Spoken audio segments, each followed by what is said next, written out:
Hi, this is Jayda, and you're listening to Artist Talks. Let's go! Gabi, di mapagkali. Pag di umimik, ulo mo umiinig. Mahuhulas ang iyong ganda, siguradong ma-high blood ka. At titirig ang iyong mata, masyado kang toxic.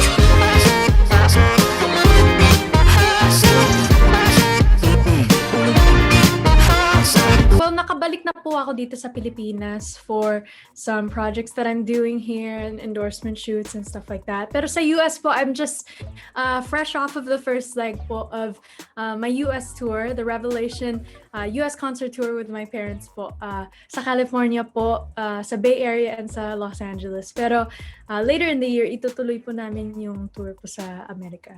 First of all, ang una ko pong napansin or una po namin napansin sa mga audience po sa Amerika, sobrang sabik na sabik sila makakita ng mga acts or ng mga performers ng singers. Kasi nga, I feel like itong year na to rin yung comeback into the live music industry kung saan po kami mga singers po nagth-thrive. So, naramdaman po talaga namin yung love and support from them and yung excitement kumbaga, and all the more parang na-excite kami nung nagpe-perform kami doon. So ayun, tapos siguro po may sentimentality rin na factor po kasi syempre marami dun sa America na matagal na silang hindi nakakauwi ng Pilipinas, so parang we're a little piece from home that we are able to give to them in a span of about like 2 hours, so napaka-fulfilling po. Para sa akin, ang toxic is really about, it was really an ode that I wrote to yung nature ng social media ngayon. Siyempre, nakikita natin yung mga good sides rin ng social media. I mean, it's a way of self-marketing and, you know, having a connection with people, but at the same time, may tendency talaga maging toxic ang social media. Kaya ako nasulat yung kanta na to. And nanggaling lang talaga from my own personal experiences with toxicity, and yung minsan na nararamdaman ko na nade-drain ako sa social media, so I find myself having to detach from it. And siguro yung way ko of coping with this or yung mga struggles ko being, I guess, a public figure online is through writing a song about it na alam ko na marami rin nakaka-relate. I feel like timely and relevant ang topic, especially with the times nowadays na kahit sino, kahit hindi public figure, nakaka-relate sa toxicity ng social media. So dun talaga siya nanggaling. In terms of little tidbits tungkol sa kanta na to, ito yung isa sa, kung hindi yung pinakamahirap na kanta na naisulat ko sa bagong album ko, yung Bahagi, all Tagalog po. And dahil nga po, I just really wanted to get the messaging of this song right, and gusto ko na maging masaya siya, yung hindi siya, walang negative vibes na madadala yung kanta na to. Actually, the very much opposite, yung finding a fun way of poking fun at toxicity, or how, I guess, some people really set their minds to bringing other people down, and kind of just making fun of that. So masasabi ko parang satire tong kanta na to, pero it's disguised, or I guess presented in a manner na parang disco pop flavor, so may konting throwback feels na para mas ma-relate or ma-encapsulate ko ang mga iba't ibang generations po sa kanta na to. Well, yeah, first of all, ang masasabi ko po, sobrang nag-enjoy ako sa shoot na to. I think it was a good follow-up to my last music video, which was Malabong Usapan, my second directorial project in the film, or in the field of music video directing, which is a field that I started to get into since last year, first with Paano Naging Tayo's music video. Pero I decided to work with a different team this time. Nakatrabaho ko ang UMIAS Manila, which I'm super thankful for, and sobrang masaya ako na nakatrabaho ko sila kasi fan ako ng mga music videos na ginagawa nila, especially, you know, I've seen their work with BGYO and Angela Ken and my other peers in the industry, and na-appreciate ko yung work nila. So feeling ko talaga na-capture nila yung concept at yung essence nung kanta na to. So I think it's something that I'm really I'm really proud of. Napaka good vibes lang ng shoot, sobrang easy breezy. Everyone on set was so nice, and naramdaman ko na nandun yung spirit of fun, and I think nag-translate yun sa editing and sa lahat ng aspeto ng video na to. At sobrang proud ako sa video na to din kasi it marks me also stepping outside of my comfort zone, mas more on dance-oriented, tsaka mas pop. Yan, ito isa sa kung hindi ito yung pinaka-pop na music video sa lahat ng mga music videos na nagawa ko sa buong career ko so far. So, nagsimula yun sa I think hindi initially plano ko mag-direct ng music video. Pero ever since naman, involved talaga ako sa concept sa lahat ng aspeto ng career ko. Super hands-on ako. Pero nagsimula to nung naisip ko na yung sa essence ng kanta na parang kumbaga what if siya.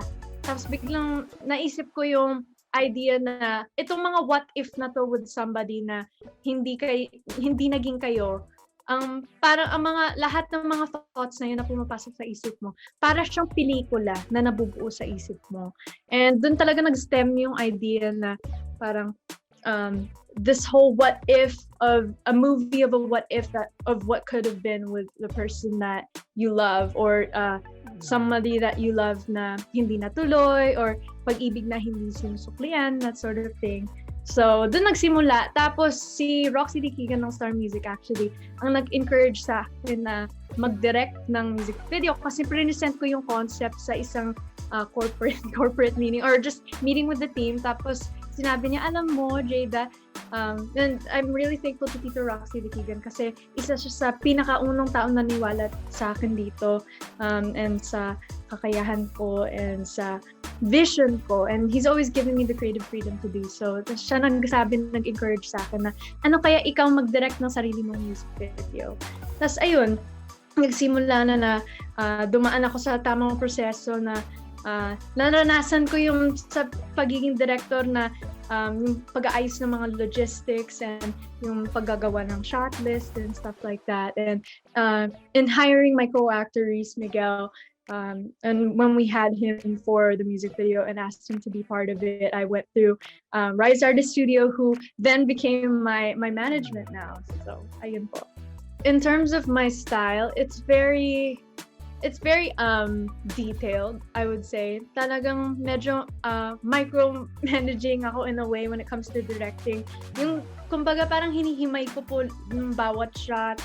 Tsaka importante talaga sa akin yung emotion kahit walang dialogue. I think challenge din yun para sa akin sa mga music video kasi pag walang dialogue, kailangan mag-translate ang message ng mga artista sa music video, which is me and Reese. Kailangan mag-translate sa mga mata namin, and in terms of color grading, which was done by my co-director, si Edrix Clyde Sanchez, who's a very good friend of mine and one of my favorite people to collaborate with. So yun yung challenge sa pagdidirect. So I would say my style is very hands-on, but at the same time, I'm also the type of director na fina-factor in ko rin yung mga opinion ng mga kasama ko. I'm very much willing to take constructive criticism, and I'm very much open to ideas. So ganun po yung style ko. And in terms naman of directing other people's music videos or mga short films, ako po, I'm very much open to it. I think directing is something that I really enjoy.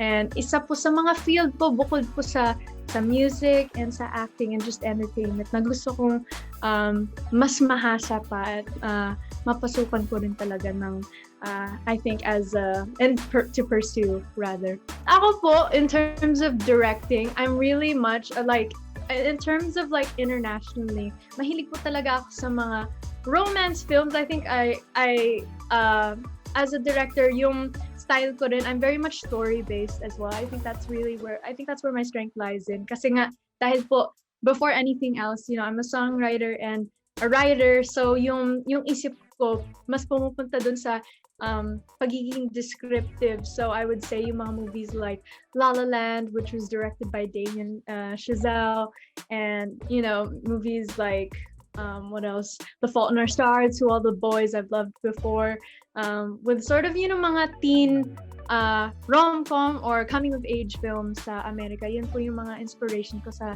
pagdidirect. And in terms naman of pop music videos, I check what's popular right now. Syempre, tinitingnan ko yung mga, kung sino yung mga uso ngayon. Like, for example, I know Dua Lipa's killing it right now, things like that. Dito naman po sa Pilipinas, I'd say, someone's work who I admire, si Kathy Garcia Molina po. I admire the work that she's been able to do and yung mga pelikula niya po, and the way that she uses color to help tell her story. I noticed that I believe I watched an interview of her, or I think it was Catherine Bernardo, talking about how I think specifically in the scene sa The House of Us, parang they use the color red to describe anger to help, push the scene forward and stuff like that. So yung mga ganun na detalye, nakikinig ako and I take notes. I would describe my music definitely pop, singer-songwriter. I'm not ashamed to say po na pop artist po ako. I think kasi minsan may negative connotation yun, or parang naisip ng iba may shallowness to it pag pop. Pero para po sa akin, I describe my pop as purposeful pop. Napaka-importante po sa akin na merong message ako na nako-convey po sa mga kanta ko. At galing po talaga sa akin authentically. And I'm thankful that I have people around me who 100% and fully support yung gusto kong mangyari sa aking music. And nagpapasalamat din po ako sa mga lahat ng tao na naniniwala at na nakikinig sa aking work. And in terms of musical influence, I would say number one would be Taylor Swift as an all-around artist, pero especially as a songwriter, and si Ed Sheeran. I think I would say as well, isa sa mga biggest influences ko as a singer, like Christina Aguilera. When I was a kid, pinapakinggan ko si Beyonce, so and Lady Gaga. So yung mga malalaki yung bosses. And syempre hindi na mawawala doon yung parents ko, syempre kasi yan yung kinalakihan ko, kasama sila sa tour and things like that. So ayun. And then locally as well, I also look up to Yang Constantino. Well, nagsimula talaga yung idea nung Bahagi actually nung patapos ko na gawin yung album. I think it was a conscious effort nung nagsimula ako nung 2020 magsulat ng Tagalog songs naturally. Wala talagang pumersa o walang pumilit sa akin na magsulat ng Tagalog kasi for the longest time hindi ko kasi first language, kaya hindi pa ako masyadong confident na gawin yun. Pero kusa parang unti-unti nagawa ko na rin. Tapos the first three songs that I had written before deciding to make a full Tagalog album, I had written Paano Kung Naging Tayo, Tunay, and then MU, Malabong Usapan was the turning point for me. Yun yung, dun na ako nakapag-decision na gusto kong gumawa ng album na all Tagalog. And I felt like confident na makakayanan ko. And it was something that I wanted to do kasi, being more in touch with my Filipino roots now more than ever, even after, growing up in America and having that westernized influence sa aking songwriting, I wanted to be able to market my music to a different market, which is the Filipino market. So, ayun po. Tapos yung Bahagi, isa sa pinaka-huli kong mga naisulat para sa album na to. And Bahagi is really about being a part of someone's journey in life in terms of them learning something. So, kaya napagdesisyonan ko na I wanted to call my album that because kasi po, gusto kong maging bahagi ng buhay ng mga listeners ko o sa lahat ng mga fans ko, sa lahat ng mga nakikinig sa akin at naniniwala sa akin. So, kaya ako napili siya as my title track. And isa siya sa pinaka-favorite kong song sa album actually. So, I'm really proud of that one. Okay, well, I would say MU Malabong Usapan, nagsimula yun from a conversation between me and my best friend, si Francine Diaz.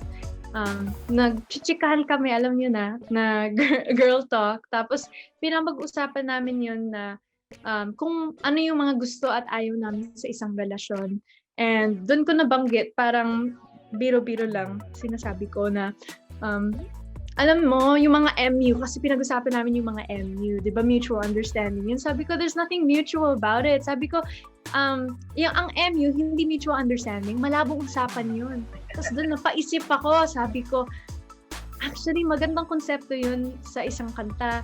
So, this was after, siguro mga few weeks after I wrote and released Paano Kung Naging Tayo. And at the time, nakatutok ako sa Paano Ko Naging Tayo. Pero nung naisip ko na yung concept ng kanta na yun, I just knew na it had to be written. And I felt really confident na yun yung magiging follow-up single ko sa Paano Ko Naging Tayo. So, ayun. Nga po, yung MU, masasabi ko yung Malabong Usapan. This whole song, more than anything, parang tungkol siya sa yung, I guess, my stance as a person na importante sa akin na kailangan alam ko yung gusto ko at ganun din sa pagdating sa relasyon. Kailangan yung tao na kasama mo dun sa relasyon na yon, kailangan alam rin nila o klaro din sa kanila kung ano yung gusto nila mangyari. Kailangan klaro yung intention nila and kailangan, save wavelength kayo. So, yung kanta is really just about self-empowerment, saying like, this is what I want and this is what I don't want. Yun lang naman talaga yun. So, I would say more on heroine. Pero, I think if we're talking about a fictional sense, yung origin story ko, siguro marami akong mga pinagdaanan to get to where I am. I think, there's more satisfaction kapag alam mo na pinaghirapan mo to get to where you are in a good state. So I think ako as a heroine, maybe I would use the power of music to be able to touch people or to save people. I mean, I think in a way, bilang isang songwriter, there's a certain power in that. So in a way, you do kind of feel like a heroine sometimes when you hear stories of people saying that you've helped me get through a hard time in my life, this and that. But in terms of all fictional, ayun po, siguro yun, or yung, alam niyo po, yung syempre libre naman mangarap, yung Maladar na po. Siguro yung ganon, or Wonder Woman. I think those female heroines are a perfect example of, being just an empowered young woman. So, yung mga tipong ganun po. And pwede na natin siguro i-infuse yung Spider-Man. Gawin natin parang Spider-Woman. Well, ang masasabi ko po, syempre hindi, sa lahat po ng mga naka-line up po sa akin nitong year na to, hindi mawawala dun yung music. I think that'll always be my first love. So, I will be honest, I have been working on a lot more new songs for you guys to enjoy. Wala pa lang talagang date na I'm ready to release it just yet. Kasi I think it's really important to me na I get it right. And gusto ko syempre na ma-appreciate ng tao yung music ko since, it's really for the people, I would say. So definitely new music is on the horizon. And you just we'll have to wait and see and follow me to hear about it. I would say that it's so important. Isa po sa tinuturo po sa akin ng tatay ko po. Isa sa pinaka key pieces of advice na ibigay niya sa akin is always have a teachable spirit. Never think that you can't learn anything more. Kasi the moment na maisip mo sa sarili mo na wala na akong matututunan, yan na yung katapusan ng career mo. So it's always having the mindset, you're constantly evolving, constantly growing as an artist. Ako po, I'm not the same artist today as I was a year ago or a couple months ago or even days ago. Kasi every day is really a learning experience. Every day is a school day. So yun po, I would say na it's a non-stop learning and evolution. And para po sa akin, yan yung isa po sa pinaka-paborito kong parte ng buong proseso na to is to know that every day I'm learning something new and I'm adding to myself and adding to what I can give to people through my art. Thanks for checking out this interview and please follow me on Instagram at Jayda, spelled as Jayda, and at Jayda Avanzado on Twitter, and subscribe to my YouTube channel, Just Jayda, and my Facebook page, Official Jayda Avanzado. And make sure to subscribe to One Music PH on YouTube. Bye guys!